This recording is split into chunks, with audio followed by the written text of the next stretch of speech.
তৃতীয় শ্রেণীর সকল শিক্ষার্থীবৃন্দ, ইনস্টিটিউট অফ বেসিক ম্যাথসের পক্ষ থেকে সকলকে স্বাগত।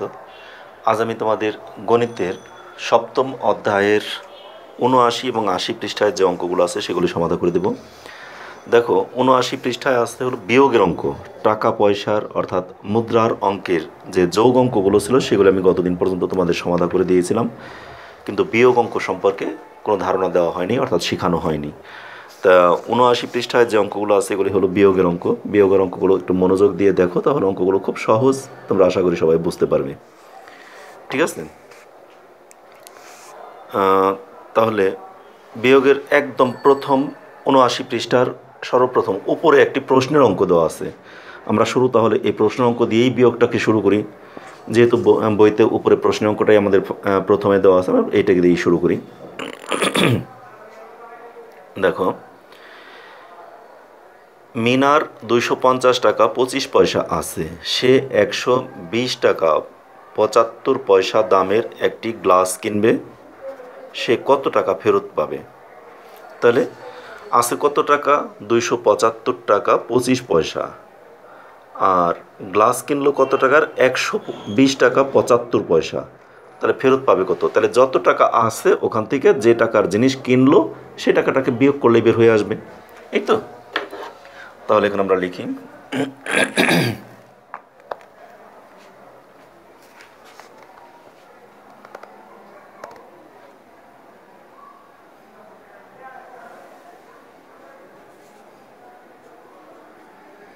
এটা হলো ৭৯ পৃষ্ঠার। ঠিক আছে?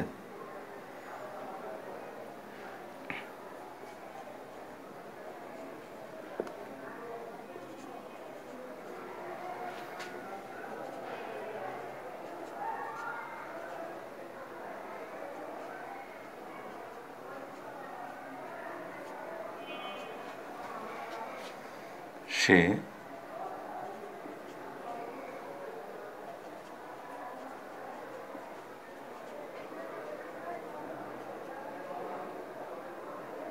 তো পয়সা দামের একটি গ্লাস কিনলো।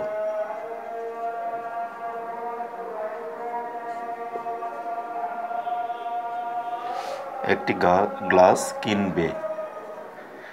ঠিক আছে? সে কত টাকা ফেরত পাবে তা নির্ণয় করি।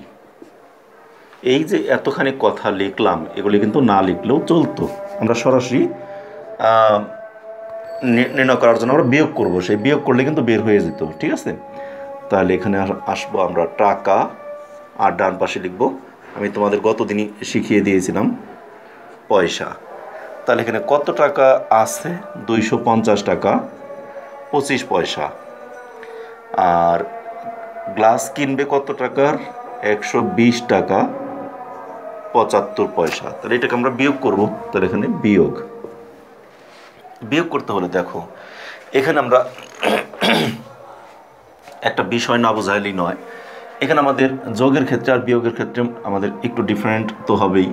যেমন বিয়োগে এখানে আছে আমাদের উপরে কম ২৫ পয়সা, ২৫ পয়সা থেকে ৭৫ পয়সা কিন্তু বিয়োগ করা যায় না, যায়?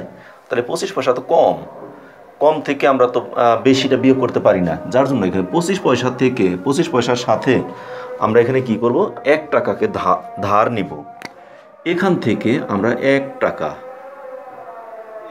টাকা ধার নিলাম। ১ টাকা মানে কি? ১ টাকা মানে ১০০ পয়সা, তাই না? বোঝানোর জন্য এটা লিখলাম, এটা কিন্তু তোমাদের লেখার দরকার নাই। তাহলে আমরা ১ টাকা যখন ধার নিব, তাহলে আমাদের দেখো এখানে আসতে ২৫ পয়সা, আরও ১০০ পয়সা আনলে আমাদের কত হয়? ১২৫ পয়সা হয়ে যেত না? তাহলে এখানে আমাদের দেখো আরও একটা ১ যুক্ত হয়ে যেত, তাই না? ১ যুক্ত হয়ে গেলো, তাহলে ১২৫ পয়সা হয়ে গেলো। কিন্তু এখানে আমাদের দেখো ২৫০ টাকা না থেকে রইল কত? ২৪৯ টাকা, কারণ ১ টাকা কমে গেল এখান থেকে। কারণ এখান থেকে ১ টাকা আমি এখানে পয়সার মধ্যে এনে বসালাম, তাহলে এখানে আমাদের ১ টাকা ২৫ পয়সা মানে কি? ১২৫ পয়সা হয়ে গেলো, আর এখানে ২৫০ টাকার জায়গা হলো ২৪৯ পয়সা। এটা কিন্তু আমি বোঝানোর জন্য লাল দাগটা লিখলাম, কিন্তু এটা কিন্তু তোমাদের লেখার জন্য না। এখন আমরা বিয়োগ করি, দেখো 5 আছে কত হলে 5 হবে 0, 7 আছে কত হলে 2 কে আমরা কত ধরলাম, এই যে 12, এক ধার করে নিয়ে আসছি 12, 7 আছে কত হলে 12 হবে, 7 8 9 10 11 12, 5, তাই না 5। এখন আমার তো এই যে 12 হাতের হলো 1, সেই একটা কিন্তু একের কারণে কিন্তু আমার এখান থেকে কমে গেছে 1, তাই না? তাহলে এখানে হলো আমার 249 টাকা, সেই 249 থেকে এখন আমি 120 টাকা বিয়োগ করব। তাহলে 0 আছে কত হলে 9 হবে 9, 2 আসতে কত হলে 4 হবে 2, 1 আসতে কত হলে 2 হবে 1, ঠিক আছে? তার আমাদের 129 টাকা 50 পয়সা, 129 টাকা 50 পয়সা। বুঝতে পারছো কিনা? এখন আরও সহজ, এটা হলো আমি অরিজিনাল মেথডটা তোমাদেরকে দেখালাম, যেখান থেকে 1 টাকা ধার নিলাম দেখে এখানে 1 টাকা কমে গেল। আর আমি যদি বলি আমি কোনো পদ্ধতি প্রয়োগ করব না, আমি একেবারে সেই আগে যেরকম আমরা যোগ বিয়োগ গুণ ভাগ করতাম সেই গতানুগতিক নিয়মে আমি গুণ করে যাব, বিয়োগ করে যাব, তাতেও হবে।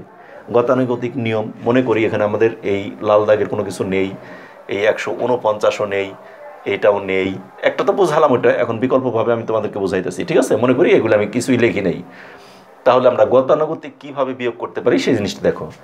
5 আছে কত হলে 5 হবে 0, হাতের হলো 1, হাতে নাই। 7 আছে কত হলে 2কে আমরা কত ধরি 12, 7 আছে কত হলে 12 হবে, হাতের হলো 12 হবে, 5 হলে হাতের হলো 1, হাতের হলো যে 1 সেই একটা আমরা আগে কি করতাম, নিচে যোগ করতাম না? তাহলে 0 আর 1 1, 1 আছে কত হলে 0 হবে, 1 আছে কত হলে 0 হবে, 0কে আমরা কত ধরি 10, তাহলে 1 আছে কত হলে 10 হবে, 9 হলে হাতের হলো 1, ঠিক আছে? সেই হাতের একে আর এই 2 কত হলো 3, 3 আছে কত হলে 5 হবে 2, হাতে নাই, 1 আছে কত হলে 2 হবে 1। আমরা গতানুগতিক বিয়োগের নিয়মে করে আসতে পারি, শুধু টাকার জায়গায় টাকা থাকবে, পয়সার জায়গায় পয়সা থাকবে, হাতে 1 থাকলো না থাকলো ওই একই নিয়মে চলে আসবে। তোমরা এরকম করতে না, 2 5 0 2 5 আর নিচে 1 2 0 7 5, এরকম যদি আমরা বিয়োগ করতাম, 5 আছে কত হলে 5 হবে 0, 7 আছে কত হলে 12 হবে, 2 হলে 5 হলে হাতের হলো 1, তাহলে সেই 1 আছে কত হলে 10 হবে, 9 হলে হাতের হলো 1, 2 আর 3 আছে কত হলে 5 হবে, 2 হলে হাতের হলো হাতে নাই, তাহলে 1 আছে কত হলে 2 হবে 1 হলে। তাহলে আমাদের এই বরাবর এগুলি ছিল পয়সা, এই বরাবর ছিল টাকা, তাহলে আমাদের 129 টাকা 50 পয়সা, 129 টাকা 50 পয়সা। আমরা এইভাবে গতানুগতিক নিয়মেও আমরা করে দিতে পারি। তাহলে এখান থেকে 1 টাকা ধার নিলাম, এখানে 1 টাকা কমে গেল, এখানে 1 টাকা বসালাম, এরকম পদ্ধতি, এটা হলো সঠিক পদ্ধতিটা কি বোঝানোর জন্য, যে এখানে টাকারটা কি কেন আমাদের পয়সা এখানে 50 পয়সা কীভাবে রইলো, সেটা তোমাদের একটা গোলক ধাঁধা থেকে যেত। কিন্তু সেই ধাঁধা দূর করার জন্য আমি তোমাকে সঠিক পদ্ধতিটা আগে দেখিয়ে নিয়ে তারপরে তোমাদের শর্টকাট পদ্ধতিটাও বুঝিয়ে দিলাম, ঠিক আছে? তাহলে বিয়োগগুলো তোমরা এভাবেই করবে সব। তাহলে এখানে আমরা প্রশ্নটা কি বলছে, সে কত টাকা ফেরত পাবে, কত টাকা ফেরত পাবে? উত্তর 129 টাকা 50 পয়সা ফেরত পাবে। শেষ। তাহলে আমাদের 29 পৃষ্ঠার একদম উপরে প্রথমে যে একটা প্রশ্নের অঙ্ক দেওয়া ছিল সেই প্রশ্নের অঙ্কটা কিন্তু তোমাদের সমাধান করে দিলাম। এবারে দেখো আমাদের নিচে 5 নম্বরে কতগুলো প্রশ্ন দেওয়া আছে, এখানে 5টা অঙ্ক দেওয়া আছে, 5টি বিয়োগ, এই 5টি বিয়োগ অঙ্ক আমি করে দিই।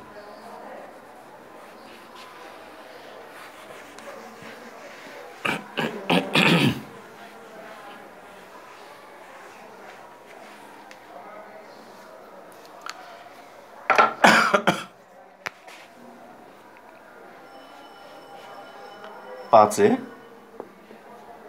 বিয়োগ করি,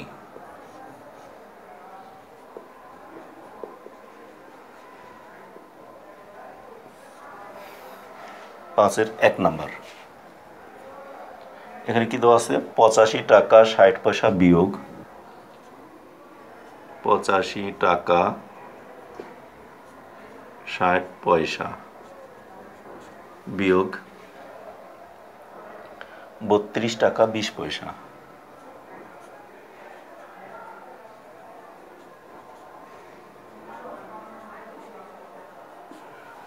টাকা 20 পয়সা, এই আমাদের অঙ্কটা দেওয়া আছে, ঠিক আছে? এখন এটা কিন্তু আমাদের প্রশ্নটা, এখন এটাকে সমাধান করব আমরা, তাই না? তাহলে এখন লিখি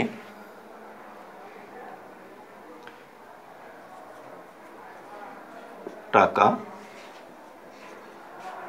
পয়সা তাহলে টাকা দেওয়া আছে আমাদের কত, 85 টাকা 60 পয়সা। এখান থেকে বিয়োগ করব কত, 32 টাকা 20 পয়সা। তাহলে এখন বিয়োগ করার সময় উপরেরটা বড়ই আছে, তাহলে কোনো সমস্যাই নাই, 0 4 এত কি হলো পয়সা। আমরা কিন্তু এগুলোর মধ্যে কিন্তু কোনো পয়সা লিখে নেই, টাকা লিখে নেই, কারণ একবারে টাকা লিখে দিছি, একবারে পয়সা লিখে দিছি। যখন আমাদের বিয়োগ করে উত্তরটা পাবো তখন কিন্তু এখানে একটা দাগ দিয়ে এটা আলাদা করে দেওয়া হয়েছে, তাহলে এখানে কিন্তু আমাদের পয়সাটা লিখতে হবে, এখানে টাকাটা লিখতে হবে, আগের দিনও বলে দিয়েছিলাম। এবারে 2 আছে কত হলে 5 হবে, 3 হলে, 3 আছে কত হলে 8 হবে, 5 হলে এত কি টাকা। উত্তর নির্ণয় বিয়োগফল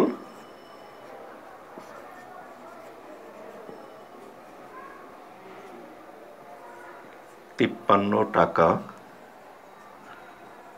40 পয়সা। ঠিক আছে, এটা কিন্তু অঙ্ক হয়ে গেল, 1 নাম্বার শেষ। ওকে, তাহলে এটা মুছে দিই। এরপর আসে আমরা 2 নাম্বার।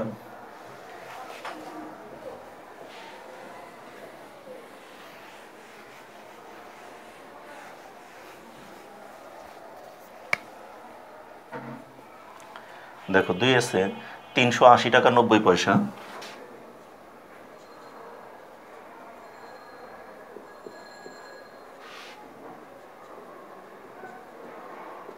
বিয়োগ 380 টাকা 90 পয়সা বিয়োগ 32 টাকা না 210 টাকা 45 পয়সা।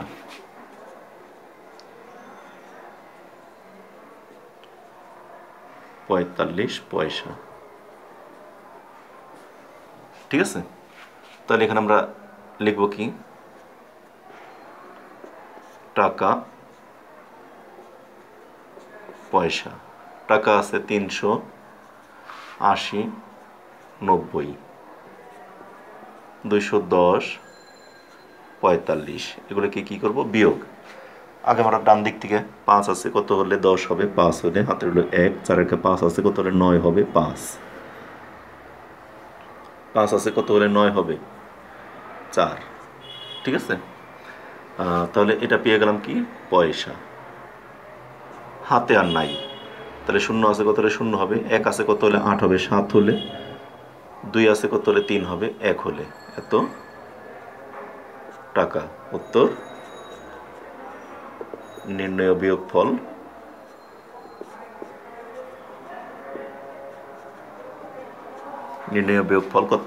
170 টাকা 45 পয়সা। শেষ। এবার আসি আমরা 3 নম্বর অঙ্কে। দেখো 3 দেওয়া আছে কি, 850 টাকা 55 পয়সা, 850 টাকা 55 পয়সা, 850 টাকা 55 পয়সা বিয়োগ 270 টাকা 40 পয়সা, 270 টাকা 40 পয়সা। ঠিক আছে, তাহলে আমরা এটাকে বিয়োগ করি। এখানে আমরা লিখবো আগের মতোই, টাকা পয়সা। টাকা আছে কত, 850, পয়সা হলো 55, টাকা 270, পয়সা 40, এটাকে আমরা বিয়োগ করব। তাহলে এখানে হলো 5 1 এত কি পয়সা। 0 7 আছে কত হলে 15 হবে, 8 হলে হাতের হলো 1, 3 আছে কত হলে 8 হবে, 5 হলে এত টাকা। উত্তর নির্ণয় বিয়োগফল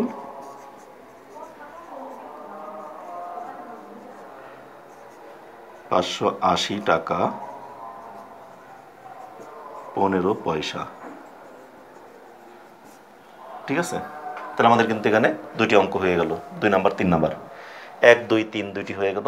আরও আমাদের এই পৃষ্ঠায় আরও 2টি অঙ্ক বাকি আছে, 4 নাম্বার এবং 5 নাম্বার। তা ঠিক আছে, তোমরা তাড়াতাড়ি তুলে নাও, আমি একটু তোলার জন্য তোমাদের সময় দিয়ে দিলাম। ঠিক আছে, তাহলে এটি মুছে দিই এবার।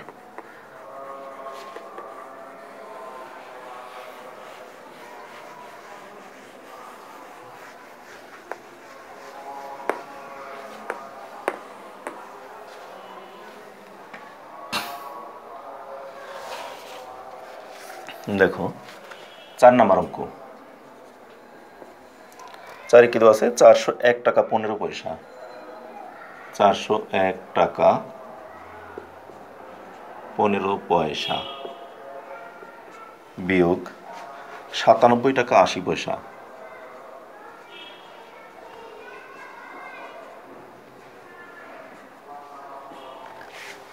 ঠিক আছে, এই তো আমাদের অঙ্কটা। তাহলে এখানে আমরা আগে লিখি টাকা পয়সা, এই তো। তাহলে টাকা দেওয়া আছে আমাদের 401 পয়সা হলো 15, এখানে টাকা দেওয়া আছে 97, পয়সা দেওয়া আছে 80। আমরা যখন বিয়োগ করব, আগে আমরা টাকাগুলো বিয়োগ করি। 0 আছে কত হলে 5 হবে, 5। 8 আছে কত হলে 1কে কি ধরবো 11, সেই স্বাভাবিক। আমি কিন্তু এখান থেকে যে 1 টাকা নিয়ে নিলাম সেই কথাটা বলতেছি না। আর যদি 1 টাকা নেই, এই 1 টাকা এখানে নিয়ে আসলে 11, তাহলে 8 আছে কত হলে 11 হবে, 8, 9, 10, 11, 3 হলে। ঠিক আছে, হাতের হলো কত 1, সেই 1 আর 8 সাথে 8, 8 আছে কত হলো 11 হবে, 8, 9, 10, 11 এভাবে বলতে পারি। অথবা 7 আছে কত হলে 10 হবে বলতে পারি। এখন বলবো 10 কোথায়, এখানে 1 তো ওখানে নিয়ে নিছি। তাহলে ওই পদ্ধতি না করে আমি আমার আগের পদ্ধতিতেই, আমি সাধারণ পদ্ধতিতেই করি।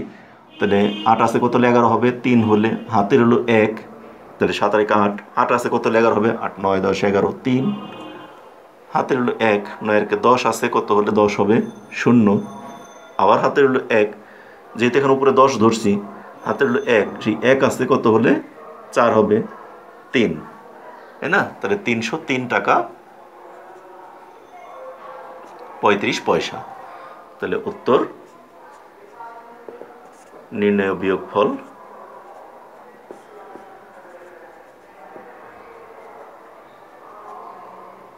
303 টাকা 35 পয়সা। শেষ। আরেকটা অঙ্ক বাকি আছে, দেখো 5 নাম্বার। 70 টাকা বিয়োগ 32 টাকা 50 পয়সা। 70 টাকা বিয়োগ 32 টাকা 50 পয়সা। এই তো। তাহলে আমরা এখানে ওই আগের মতোই উপরে লিখব টাকা, নিচের এপাশে লিখব পয়সা।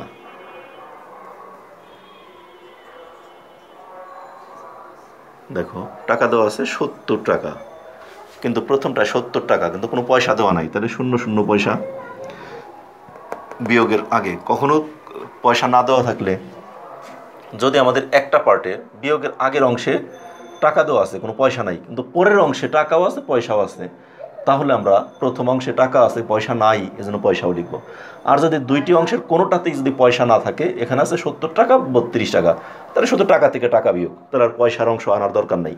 তাহলে একটা পার্টে পয়সা আছে আর একটা পার্টে পয়সা নাই, তাহলে যেটাই পয়সা নাই সেটাকে আমরা 0 পয়সা ধরে নেব। ঠিক আছে।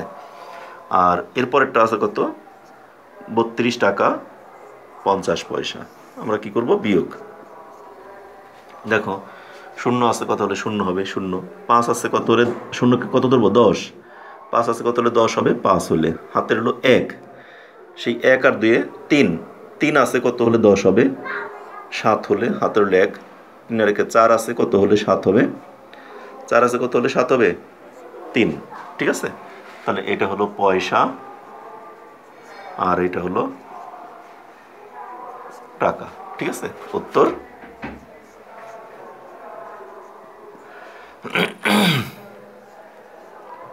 উত্তর নির্ণয় বিয়োগ ফল কথাটা লিখে নিতে পারি।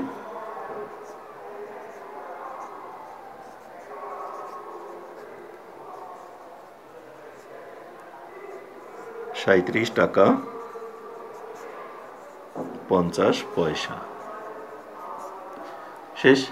আমার কিন্তু 79 পৃষ্ঠার অঙ্কগুলো সব কমপ্লিট হয়ে গেল। ঠিক আছে, একেবারেই অল্প সময়ের মধ্যে আমাদের একটি পৃষ্ঠার যতগুলো অঙ্ক ছিল সবগুলো আমরা কমপ্লিট করে দিলাম।